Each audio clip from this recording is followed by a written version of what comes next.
तो अभी देख रहे होंगे जनसुराज के अध्यक्ष मनोज भारती जी हैं। अभी मीटिंग और बैठक हुई है। कई सवाल हैं सर आप लोगों से। बड़ी टीम बनाए हैं 125 की टीम, अब उससे बड़ी टीम बनाने जा रहे हैं 2025 विधानसभा को लेकर। जी तो ये तो क्या सही है, क्योंकि विधानसभा में 243 सीटों पे लड़ाई करनी है। जी जी तो एक कमेटी होनी चाहिए प्रदेश लेवल पे, जो अध्यक्ष का के साथ काम कर सके, और उसमें जो एग्जीक्यूटिव कमेटी बनाई गई है 25 लोगों की, वो भी अध्यक्ष के साथ मिलकर काम करेगी। तो ये तो मेरे लिए बहुत, और पार्टी के लिए बहुत ही पॉजिटिव और फॉरवर्ड लुकिंग स्टेप है। क्या इसमें जाति पाति, धर्म, मजहब, युवा, महिला, अल्पसंख्यक, इन सभी का ध्यान रखा गया है? जिस प्रकार से प्रशांत किशोर स्पीच देते थे अपने बातों में, भाषणों में।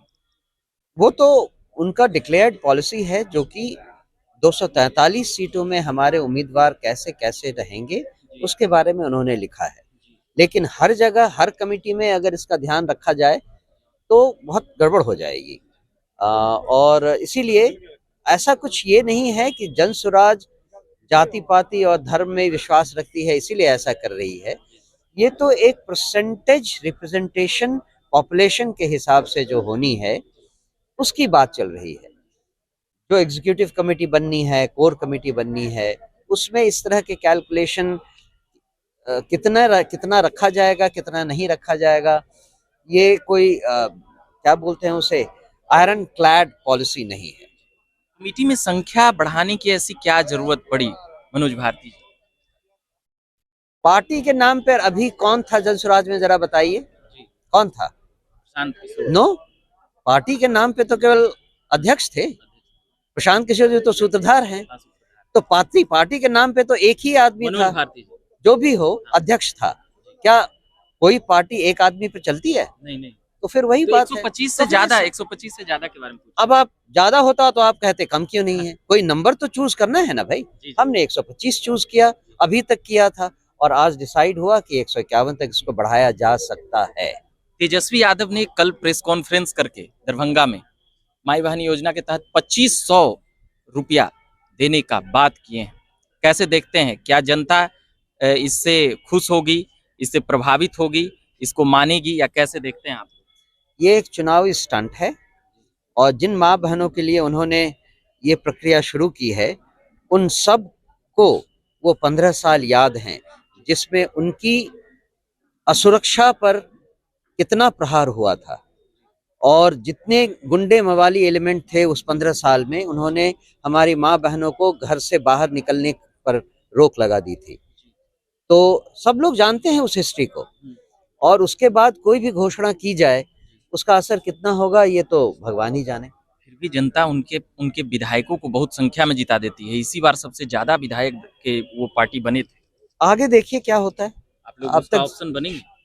हम तो ऑप्शन हैं, हमने तो कहा है लोगों से कि हम, जो जिन लोगों ने पिछले 30-35 सालों में बिहार को लूटा है, उसको अगर आप एक विकल्प नहीं बनाना चाहते हैं, तो आपके पास जो तीसरा विकल्प है वो जनसुराज ही है। अच्छा, बिजली भी फ्री देने का बात कर रहे हैं, जैसे अरविंद केजरीवाल वहां कह रहे थे, उसका लाभ उन्हें मिला।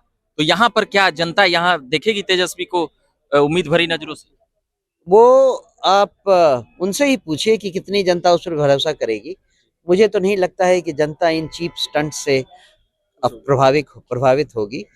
जो चीज फॉर एग्जाम्पल जनसुराज जनता को बता रही है, वो इन चीप स्टंट से बहुत ज्यादा गंभीर बात है, और हम जनता को उनके भविष्य, उनके बच्चों के भविष्य संवारने की बात करते हैं। उनकी गली और गांव में बिजली देकर भविष्य, अंधेरे को हटाने की बात नहीं कर रहे हैं। ये सब शॉर्ट टर्म पॉलिसीज हैं, जो कि इन पार्टियों ने पहले भी देकर जनता को ठगा है, और हम उनको, जनता को बताएंगे कि इस बार आप ठगे जाने से बचिए।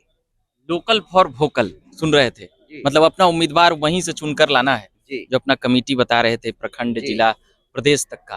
तो क्या आप लोग अभी से ही ऐलान कर देंगे अपने उम्मीदवारों को कि तैयारी करो भैया, शुरुआत में जो लाभ मतलब पॉपुलैरिटी में मिलता है वो मिले, या इसके लिए क्या आप लोग अभी से ही ऐलान कर देंगे? मतलब आप 25 बात नहीं समझ रहे जी हैं।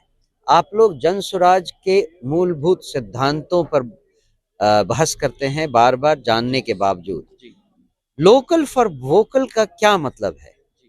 इसका मतलब है कि जो उम्मीदवार चुने जाएं वो जनता के बीच से आए, वो हेलीकॉप्टर और एरोप्लेन से वहां से थोपे हुए नहीं हो, जो कि जनता से उनका वोट छीने और फिर 5 साल तक उनको चेहरा नहीं दिखाए। जन सुराज इन सब से अलग है। इसीलिए हमारे जो जनप्रतिनिधि होंगे, उम्मीदवार होंगे, विधायक बनेंगे, वो विधायक चुने जाने के बाद यहाँ से उड़कर एसी कमरों में बैठकर नीतियां नहीं बनाएंगे। वो जनता के बीच में आकर उनके लिए, उनके साथ मिलकर, उनके समर्थन से काम करेंगे। मनोज भारती जी कहाँ से चुनाव लड़ रहे हैं इस बार 25 के विधानसभा? कहाँ से तैयारी? मुझे पता नहीं, मैं तो अध्यक्ष बनाया गया हूँ। आपने भी देखा है कि मैं तो अभी सीख रहा हूँ राजनीति के फिर दाव भी पेच चुनाव में लड़ने अभी का सीख इच्छा तो रहा हूँ। रहता होगा ना, कहाँ से बिल्कुल लड़े? नहीं, कोई बिल्कुल एक नहीं। क्षेत्र आपका मैं थोड़ा- यहाँ चुनाव लड़ने नहीं आया था, जी। मैं यहाँ बिहार को बदलने आया हूँ, और बिहार को बदलने के लिए चुनाव लड़ना जरूरी नहीं है। लोग पीछे फिर भी पीछे आप से भी, पार्टी के अध्यक्ष हैं तो चुनाव पूछते हैं लोग कि कहाँ से लड़ने वाले हैं, कौन सी सीट है?